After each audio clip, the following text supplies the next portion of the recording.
cara bersikap pada orang tua ketika hidup berumah tangga bersama orang tua dalam satu rumah. Dia tinggal satu rumah, ada istri, ada anak, terus ada orang tua. Sikap yang betul bagaimana? Satu hal yang harus digarisbawahi, kemudian ditebalkan, kasih tanda seru yang banyak. Tanda seru yang banyak. Surga atau neraka kita sangat besar, bergantung dari bagaimana kita bersikap terhadap orang tua kita. Kalau kita bersikapnya benar, dapat ridha Allah, bersikapnya enggak benar, dapat murkanya Allah Ta'ala. Itu yang pertama. Kalau udah paham seperti itu, maka prioritas yang paling tinggi adalah orang tua. Bukan istri, bukan anak, bukan cucu, bukan cicit. Ya, bukan istri, bukan anak, bukan cucu, bukan cicit. Jadi prioritas paling tinggi adalah orang tua. Termasuk orang tua itu adalah kakek nenek ke atas dan juga ayah dan ibunya istri alias mertua ke atas. Itu orang tua kita. Itu orang tua kita. Top ya, paling tinggi prioritasnya itu ayah dan ibu. Nah, sekarang dalam satu masalah kita berbeda pendapat dengan ibu atau ayah. Gimana cara menyikapinya? Simple. Sodorkan perbedaanmu pada Al-Quran, hadis Nabi Muhammad SAW, dan ilmunya para ulama. Kalau ternyata yang dianjurkan ibumu, orang tuamu, tidak bertentangan dengan Al-Quran, tidak bertentangan dengan hadis, tidak bertentangan dengan anjuran para ulama, ya, maka wujudkan apa yang diinginkan ibu atau ayahmu. Kesampingkan keinginanmu. Tapi saya pengen keinginan saya terlaksana. Boleh. Gimana caranya? Caranya adalah sambil kamu wujudkan keinginan orang tuamu, mulai gunakan semua kekuatanmu dalam berbicara, dalam bersikap, ya dengan santun, dengan indah, dengan baik. Rayu orang tuamu untuk mewujudkan apa yang kamu inginkan. Contohnya saya dulu mau nyantri nggak boleh. Ibu saya yang melarang. Nggak boleh ke pesantren, nggak boleh kuliah ke kampus. Bolehnya kalau di kota Solo. Keluar dari Solo nggak boleh. Intinya ibu saya mirip Nabi Yakub alaihi salam. Nggak bisa pisah dari anaknya, cinta gitu. Nah, sementara saya melihat pengennya kuliah di Bandung atau di Surabaya waktu itu karena jurusan yang saya cari teknik informatika atau ilmu komputer adanya waktu itu yang bagus di ITB atau di ITS di masa itu ya, di ITB atau di ITS.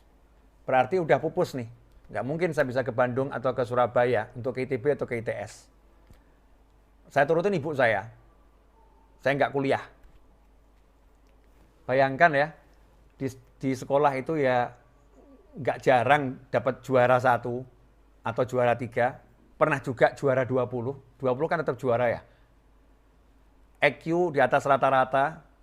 Guru-guru saya di sekolah mengatakan, jangan sampai kamu nggak kuliah. Sayang, eman-eman. 1 tahun saya belajar untuk UMPTN saat itu. Tiba-tiba ibu saya ngomong seperti itu. Buat anak itu kan berat.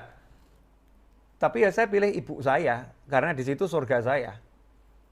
Kampus nggak jamin saya masuk surga. Tapi kalau menurut ibu saya, jaminan dari Allah pasti masuk surga. Ridhollah fi ridhol walidain. Saya ikutin ibu saya. Tapi saya masih pengen belajar. Akhirnya tiba-tiba muncul ide, saya mau ke pesantren. Mau ke pesantren, nggak lama. Kalau kuliah kan harus lama. Ke pesantren sebentar aja. Maka dalam waktu beberapa bulan, saya rayu ibu saya.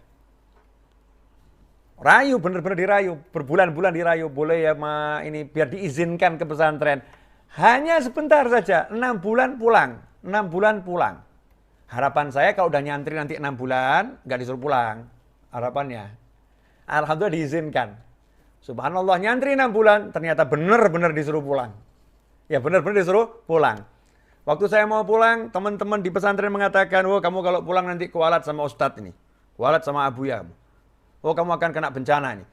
Baru 6 bulan, sudah mau pulang. Nggak bakal diizinkan nih. Abuya ini paling cinta sama orang cari ilmu. Jadi kalau baru cari ilmu sebentar pulang, tidak mungkin diizinkan. Ini udah kejadian di pondok ini yang mau pulang nggak dapat izin nih. Dan kalau kamu nggak dapat izin, kamu nekat pulang, oh nggak baik itu, nggak berkah itu. Ya, kamu nggak akan dapat barokah. Teman-teman saya di pondok semua ngomong seperti itu. Tapi ibu saya bilang, pulang. Ya saya masuk masjid, sholat sunnah hajat 2 rakaat, minta sama Allah Ta'ala, ya Allah, saya mau ngadep guru saya mau pulang. Hasilnya apa? Subhanallah, guru saya lagi dipijit, ba'dal isya itu. Kemudian ruangan kantornya lampunya dimatikan, gelap, remang-remang saja yang nyala. Pintu kantor dibuka, karena saya minta izin masuk, diizinkan. Terus saya ngomong, ada apa Novel? Dengan berbahasa Arab, terjemahannya seperti ini, ada apa? Saya izin mau pulang besok, dipanggil ibu saya nggak boleh nyantri lagi. Jawaban guru saya, pulanglah, sudah cukup yang kamu pelajari, walakal barokah. Dan kamu mendapatkan keberkahan. Dan kamu mendapatkan keberkahan. Itu semua berkat karena tetap kita jadikan top priority adalah orang tua, ibu atau ayah, prioritas paling utama. Bahkan sebagian ulama mengatakan, kalau kamu mengutamakan anakmu di atas orang tuamu, maka kamu anak yang durhaka. Jadi kalau kita utamakan anak kita ini di atas orang tua kita, kita anak durhaka. Misal ibu sakit, anak sakit. Semua mau dibawa ke rumah sakit. Ibu minta dibawa berangkat ke rumah sakit dulu, istrimu bilang anak kita dulu. Istrimu bilang anak kita bawa rumah sakit. Ibu sekarang rumah sakit, ibu sekarang rumah sakit. Kalau kita milih anak kita dan kita menjadikan ibu kita nomor 2, maka bukan anak yang berbakti. Karena mengutamakan anaknya di atas orang tuanya. Seharusnya anak engkau di rumah dulu, ibu manggil saya. Maka berangkat ke rumah sakit, antarkan ibunya, baru dia antarkan orang tuanya. Kalau memang harus seperti itu.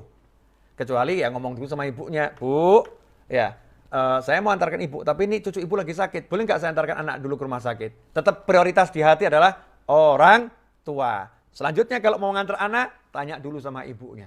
Ya, tanya sama ibu kita bagaimana seharusnya.